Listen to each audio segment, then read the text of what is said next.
Sessiz dedim.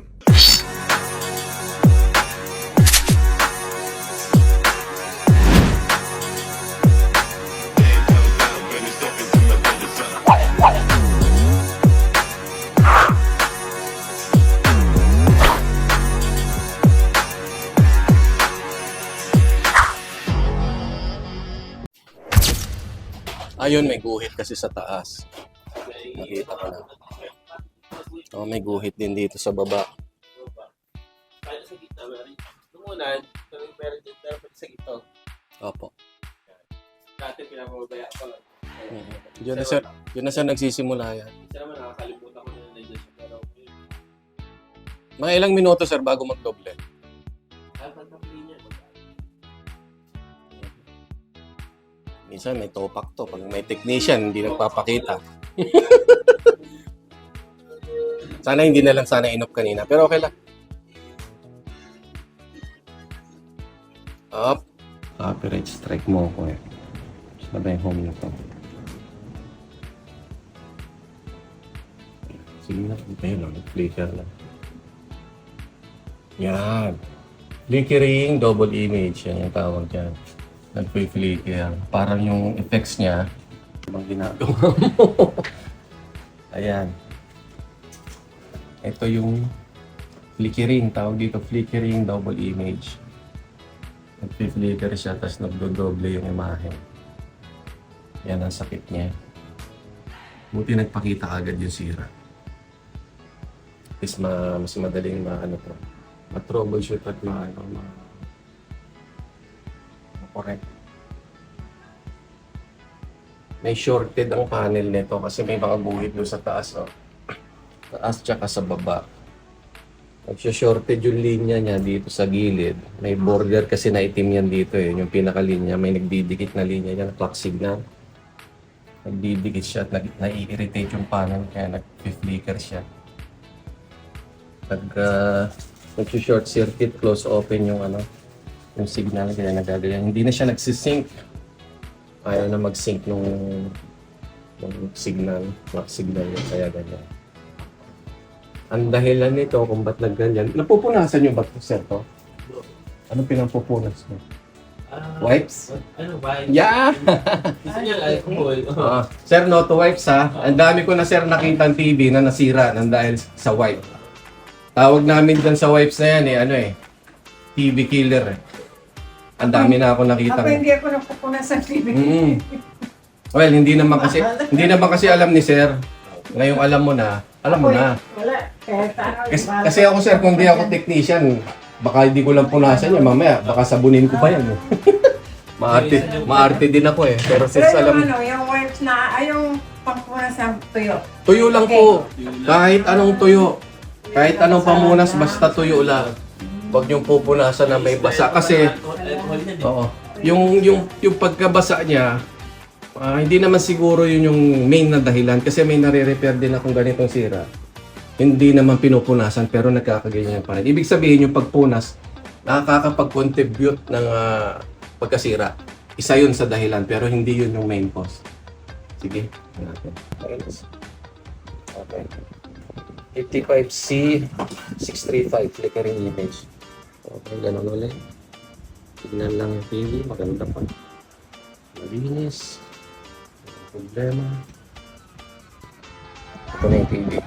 Yung naman loob niya. Maganda pa. Malinis. Okay. Tignan na lang ulit. Okay.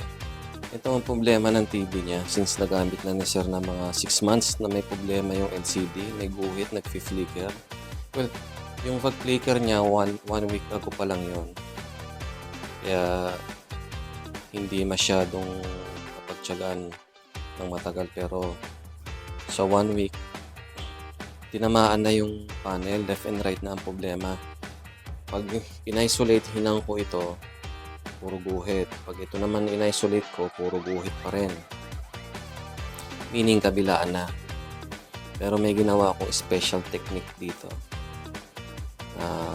Karamihan sa mga technician alam ito. Kaya ito, medyo tumino na siya. Testing na lang, mga 15 minutes siguro kung mag-flicker pa. Pag nag-flicker pa uli, wala na. Pag nag-double image pa uli, wala na. Ngayon habang titesting ko, pero ngayon mismo, mga 15 to 20 minutes, hindi siya nag-flicker. Kailangan pag tinesting to, nakatakip eh. May takip siya para yung init niya mag-accumulate, yung natural na init niya. Uminit siya ng gusto. Kasi kapag titesting mo na nakabukas ito, walang silver rin kasi sumisingaw yung init niya. Dapat yung natural na nainit, na natatrap sa kanya, naiipon sa kanya, tapos yun yung normal function niya. Dapat matino siya doon dahil pag nagloko siya sa ganong sistema, ganun kainit na atmosphere niya sa loob, masisira din agad. Pero kapag na-survive niya yun, ngayon mismo testingin ko, okay na to. So, testing na lang. Goods. Ito, testing na natin. Testing muna, mga 15 minutes ito. Testing kung ano na ba ang lagay niya. Talagang goods na ba? Sige. Testing muna mga 15 minutes. Time check. 4:04. Mamaya mga 4:20. Pag matino siya, hindi siya mag-flicker. Kasi kanina 5 minutes pa lang nag-flicker na eh. So mga 4:20, okay pa siya. Goods na to. Go home na tayo. Success na naman. Thank you. Testing muna. Ito, giniginaw yung pasyente natin. Kinumutan ko muna. Kinumutan ko muna habang tinetesting. Gusto ko ma-achieve niya agad yung ano niya eh. Working init niya. Init niya mismo. Kailangan makuha niya muna para malaman natin kung okay. So far, base sa tingin ko, obserbahan ko dito, okay naman. Hindi siya nagdo-double image. Tingnan muna natin. Giniginaw yung pasyente. Kailangan natin pumunta. Mga 15 minutes to go pa. At pag hindi na siya nag-double image at flickering, okay na yan. So then, go home na tayo. Salamin pala doon. Hello! Okay, time's up na. Tapos na yung testing period natin. 15-20 minutes na yata. Ito tamang pag-testing dyan, pinukumutan yung TV. Nagkumot. Pinumutan ko siya para uminit ng gusto, para magkaalaman kung mai-irritate pa ba yung LCD kapag nag-init siya. So okay naman. Ito, tanggalin na natin yung kumot.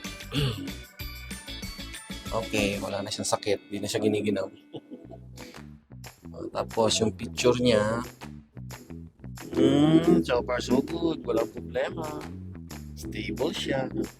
Ayun o. Hindi nag-flicker. Okay na ito. Ay, ito. Okay na ito. Success na naman. Another success story.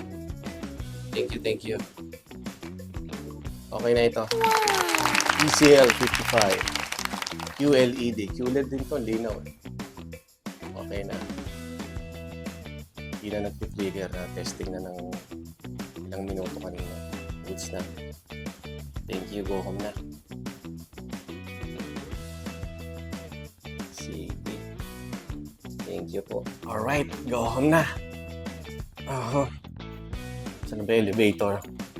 Buti mababa lang dito. 4th floor lang. Kasi pag mga high-rise building, ininervyos ako na. Ayokong sumakay sa elevator mag-isa sa high-rise building. Buti yan. So, hanggang 4th floor. Okay. Okay. Go home na tayo. Grisana. Ganda dito. Sarap tumira siguro dito. Payapa. Ramdam ko dito sa area, napakapayapa. Masarap tumira dito.